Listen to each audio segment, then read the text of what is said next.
പ്രിയമുള്ളവരെ, എല്ലാവർക്കും നമസ്കാരം.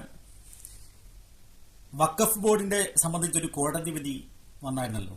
അതിനെക്കുറിച്ച് ഇപ്പം ലീഗിനകത്ത് പുകഞ്ഞുകൊണ്ടിരിക്കുകയാണ്. സത്യത്തിൽ ലീഗ് അതിന് സപ്പോർട്ട് ചെയ്തോ ഇല്ലയോ? വഖഫ് ബോർഡിന്റെ ആൾക്കാർ പറയുന്നത് ചെയ്തെന്നാണ്. സത്യത്തിൽ ലീഗിന്റെ പോക്ക് എങ്ങോട്ടാണ്? ആ പാർട്ടി നാശത്തിലേക്കാണോ പോണതെന്ന് സംശയമുണ്ട് കേട്ടോ. ഇവരൊരു കാവ്യവൽക്കരണത്തിലേക്ക് മാറുകയാണോ എന്നൊരു സംശയമുണ്ട്. കാരണം ഇവരുടെ നേതാക്കന്മാരുടെ പലരുടെയും സംസാര രീതികളും പ്രവർത്തികളും കാണുമ്പോൾ ലീഗ് കാവ്യനിക്കറിലത്തേക്ക് പോകുന്നു എന്ന് സംശയമുണ്ട്. ഇവർ സപ്പോർട്ട് ചെയ്യുന്നത് ആരെയാണ്? കേരളത്തിൽ ഭരിക്കുന്നത് സത്യത്തിൽ കോൺഗ്രസ് ആണോ അതോ RSS ആണോ? ജനങ്ങളുടെ ബലമായ സംശയമാണിത്. ജനങ്ങളെ തെറ്റു പറയാൻ പറ്റില്ല. ഇതിൽ പാർട്ടിയൊന്നും നോക്കാതെ തന്നെ ഒരു അഭിപ്രായം പറയാൻ നോക്കുകയാണെങ്കിൽ, ഇതുവരെ ചെയ്ത കാര്യങ്ങൾ നോക്കുകയാണെങ്കിൽ പോലും ഒരു പാർട്ടിയിലും ബന്ധമില്ലാത്ത ആൾക്കാർക്ക് പോലും മനസ്സിലാവും ഇവരെ പോക്ക് നാശത്തിലേക്കാണ്.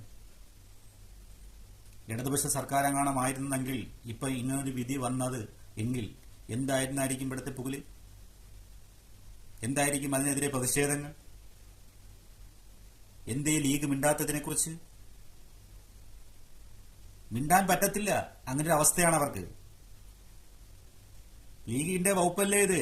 എന്തേ ലീഗ് മിണ്ടാത്തത്? കേരള ജനതയോട്, മുസ്ലിം സമുദായത്തോട് ലീഗ് എങ്ങനെ ഇത് വിശദീകരിക്കാൻ പോകുന്നത്?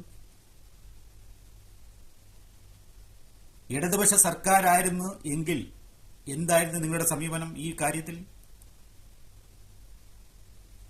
എന്തായിരുന്നാലും അടുത്ത അപ്പീൽ കോടതിയിലേക്ക് പോയി ഇതിന്റെ വിധിയൊക്കെ വരുമ്പോൾ നമുക്ക് നോക്കാം എന്തായിരിക്കും അവസ്ഥയെന്ന്. എന്തായിരുന്നാലും കോടതി ഇതിന് അനുകൂലമല്ലെങ്കിൽ അതിന്റെ ഭവിഷ്യത്ത് ലീഗിന് നല്ലപോലെ അനുഭവിക്കേണ്ടി വരും. ഒരു മാറ്റവുമില്ല. ഓക്കെ, എല്ലാവർക്കും നമസ്കാരം. വീണ്ടും കാണാം.